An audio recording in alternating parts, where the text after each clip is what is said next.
Saya lanjutkan dua sisi Pak Saur. Tadi ini sistem apa yang harus dirombak? Anda bilang ini ada banyak variabel yang harus diperhatikan untuk memperbaiki ini semua. Tapi secara singkat waktu kita terbatas ya. Apa sih yang harus bisa dilakukan nih Pak untuk bisa merombak sistem tadi yang Anda bilang agar tidak terjadi lagi di berulang-ulang transaksi yang seperti itu tapi tidak bisa ditindak dan lain-lain? Pertama, filosofinya yang harus diubah dulu. Cara kita berpikir untuk menarik, mendidik masyarakat atas hak dan kewajibannya. Ini kan banyak cerita tentang kewajiban itu. Ada yang dipaksa, ada yang sampai stroke, ada yang stres, ada yang sampai meninggal karena ditagih pajak nggak sesuai dengan yang seharusnya. Tapi dia nggak bisa membela dirinya. Kita bicara keahlian pajak sekarang, kesadaran pajak sekarang.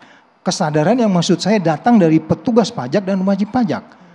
Pendidikan pajak ini kan terlalu banyak cerita di luar. Ada catering hampir bubar, ya. Sementara ada orang yang triliunan makin ini. Itu kan cerita-cerita yang sering kita dengar. Saya harus potong, ini menarik nih Pak. Bagaimana edukasi pajak. Tapi ini kan banyak juga nih konsultan pajak yang berasal dari internal pegawai pajak sendiri. Kita lihat nih ya Pak ya. Termasuk ini si Rafael Alun juga memiliki perusahaan untuk konsultan pajak dan lain-lain. Kita saksikan dulu bersama ini tayangannya ini KPK. Nah, temukan 134 pegawai pajak punya saham. Ada 100 punya saham di 280 perusahaan. Ini nggak etis katanya ya. Nah, balik lagi Pak Saud bilang pendidikan pajak, tapi banyak juga praktek-praktek untuk menghindar dari pajak ini dari oknum-oknum pegawai pajak sendiri juga. Itu sebabnya saya hari ini ketemu dengan Indonesian Take Care.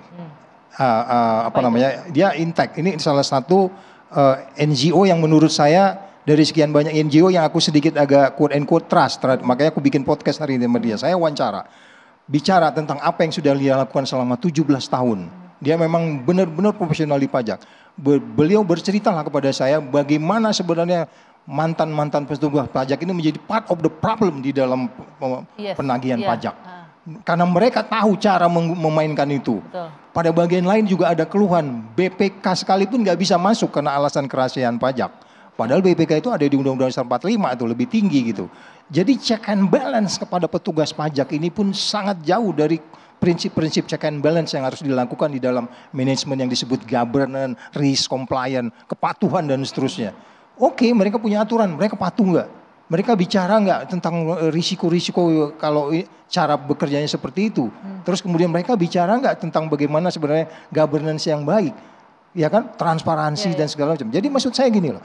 Selama kita masih berparadigma lama seperti yang sekarang ini, salah satu diantaranya, nggak ada salahnya dengan self assessment itu jalan terus gitu ya. Tapi cara-cara yang lain yang bisa kita lakukan untuk memastikan bahwa rakyat taat pajak dan tax officer mematuhi semua aturan itu sampai hari ini sejak kita merdeka itu tidak terjadi, Mbak.